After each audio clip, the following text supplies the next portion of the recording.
Yes.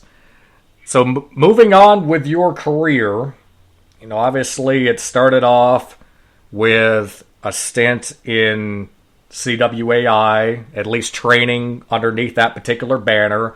But it was really, I would say, Battle on the Border Wrestling is really where you came into being. If you could talk a little bit about, your time with Battle on the Border and that early time getting into the business, working for your friend Denham Blevins. Well, I mean, on the record, my official debut was with Battle on the Border. I mean, I wasn't as Amos, if you would, but that was kind of getting my feet wet over there.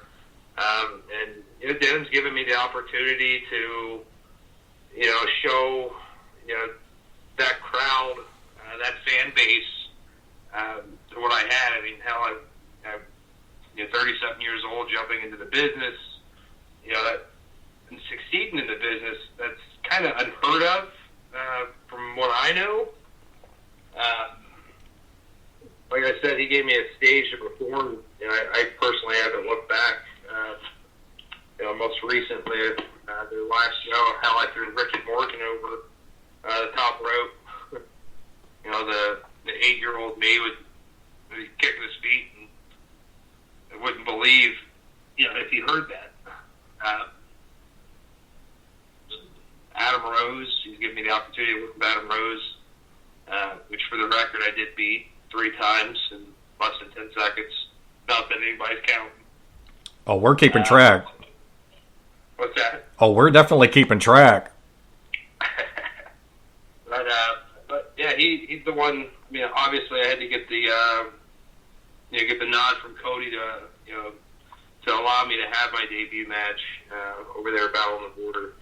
But ever since given that opportunity, I've never looked back. And hell, fast forward 2 years later, I'm holding the golden ticket battle royal, which means I have an opportunity to cash in, for a championship at any time that I please. And I never would have thought that, just given 2 years into the business. I mean, I'm doing something right, in my opinion. But you're doing a lot right, Scotty. I mean, the reality is, and I'm not just saying this because I represent you, it's the absolute truth. And anyone that knows you knows this is undeniable fact, is that you are one of the hardest working individuals that I have met ever involved in the wrestling business. You're tireless. You have a grueling shoot job, and on top of that, you get as much time inside of a ring as humanly possible, week after week after week. You get hurt, you get sick, you don't stop. You just keep moving forward no matter what. That's the reason why, as much as, obviously, Cody Hawk, huge part in your development. Denham Blevins, absolutely a credit to giving you opportunities, but it's your determination, it's your hard work, and it's your connection with the fans that has put you in that spot. That's without question. Speaking about Battle on the Border, it's just a matter of time before Amos has championship gold around his waist. And regardless... Battle on the Border and FGW. Yes, yes. Else I do. I mean, I just hate the fact that having anybody better than me. That's my mentality. And that's the exact correct, 1,000% correct attitude to have. On Battle on the Border, we've got another group of individuals that think that they're also number one in the marquee players. I'm never heard of them. But Jake Shepard and Russell Actafool Bland like to think that they also are number one and that no one even comes close. And you know what? I will say that, I do think that Jake and Russell are extremely talented, but they are not the prophet of pain, Amos, and they certainly are not David Barnabas Spector, and they absolutely can't hold a candle to the power of darkness worldwide.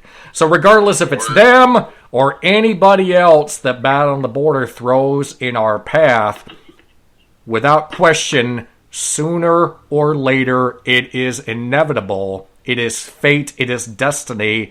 Amos will have Battle on the Border championship gold around his waist. But beyond Battle on... I'm sorry. Go ahead. Good job, Dave. Well, go ahead, man. No, just, I mean, for the record, my short career, that is probably the best rivalry, the most fun rivalry that I've had to date is with the marquee players and Jake Shepard. I mean, no matter how hard that I hit, that man hits twice as hard back, and he could take it. And a lot of these chumps, in the business, you go after it, and they kind of, I don't know. I'm going to say it's politically correct, but they're more willing to come back after me. You know what I mean? They take their loss, and they're right back at it. Jake Shepard has the same mentality as I do, and he does not like anybody better than him. And I respect the man for it. Do I like him? I don't. But I respect the the will and the fight that he has in him. I'll give him that. Oh, for sure. I mean, I can't stand either one of those guys, but from a professional standpoint, Jake Shepard is an incredibly athletic big man who can do things that you simply wouldn't think a man of that size could do. And Russell, as much as, I cannot stand Russell Bland, I have to admit that he has been very successful with managing the marquee players. And he and I have had a little tit for tat going back and forth. The last time we encountered those cats, you faced Prima Donnie, and Russell and I had a bit of a dance-off that you and Jake and Donnie were included in. You challenged him to a dance-off. That is correct. And even though I have some... And he got served. I think your moves were probably the best out of the bunch, but I will say, I gotta give him his due. I may have beat him in the cane duel, but man, I even hate to say it, but he might have gotten a little bit of the better of me on the dance-off. But the next time Russell and I are face-to-face, and whatever the next upsmanship, the next competition that we face each other on, I'm going to completely wipe the mat with him. I'm so sick of him, man. But both those guys, marquee players, formidable team, don't come close to Darkness Worldwide or Amos and Barnabas, but regardless, they're pretty good. But beyond them, the feud with Jake Shepard is definitely one of the most noteworthy that you've had. But I would say that your greatest rivalry to date, the most intense rivalry to date, was with a gentleman named Bad Attitude Brian Beech. As a matter of fact, that rivalry really helped to jumpstart future great wrestling. I agree to that. If you would, Scotty, talk a bit about the rivalry with Beech, what that meant to you, what that brought out of you as an in-ring competitor and performer. Well, starting, the forefront, where we got our start at over there in Hamilton at CWAI, I shared the locker room with Beech. I kid you not, until this present day, that is the most intimidating person that you'll ever see in a locker room. The way the man carries himself, just his look, the aura that he carries around himself. When his gimmick is the most intense, the most feared individual, and that wasn't a gimmick. That was life. Brian Beech, Bad Attitude Brian Beech, that was that man. He would go toe to toe, and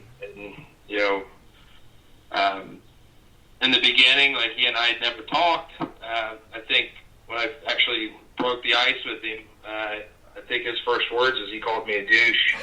And it just kind of taken me back. So, well, I'm not going to say anything. I'm the greenhorn in the locker room. Like, okay, Beech just called me a douche. I guess that's that. But as you may know, I kind of wear thin on people to where even if you don't like me, if you don't like my personality, I kind of grow on you. And like a fungus. What happened? And I grew on Beech, and he and I had, for the most part, a good relationship towards the end of CWAI, and it just kind of disappeared, when the company did. And then, as everybody knows, the company, as far as I know, folded, and we had they had Ripper was actually managing him, and I was actually full two stories into one. Ripper was kind of at me, trying to get me to join, the Blackhart Foundation, for a solid, 6, 7, 8 months, and this actually, came over into FGW, and when it was Origins, I believe, the original Origins, yes. Origins 1. Yes. He came out, and sure shit shocked me when he came out there. I thought he was going to do the same thing, try to get me to join up with him. He threw a slurve at me, said he wasn't there, and me acting all cocky like, buddy, I've had enough. I'm not going to join you.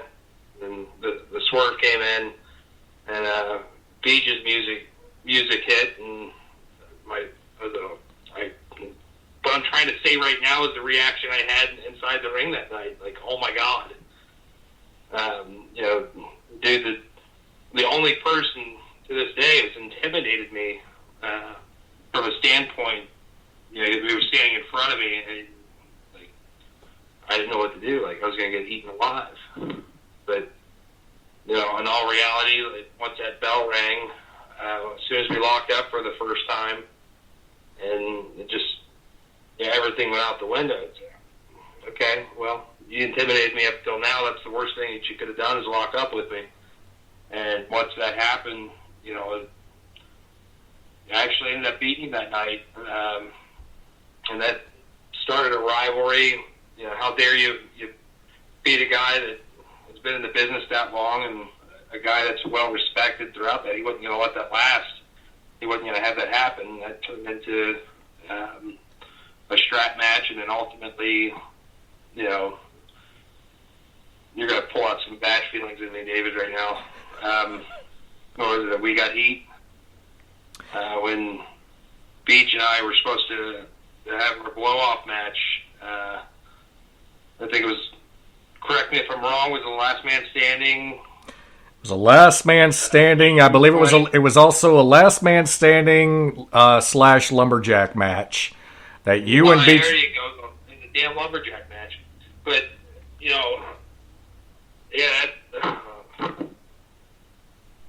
now you're gonna get me going. What ultimately was supposed to be our blow off match, a lumberjack match. Once again, a swerve was thrown, and Beech was taken out of that match. And inserted was the pretty little psycho Shawna Reed. And, as Ryan Michaels mentioned in a previous promo, I was supposed to have my moment. That was probably the match that I have most looked forward to. And it was taken away from me and replaced. And ultimately, fast forward, that's how you and I ended up teaming up there.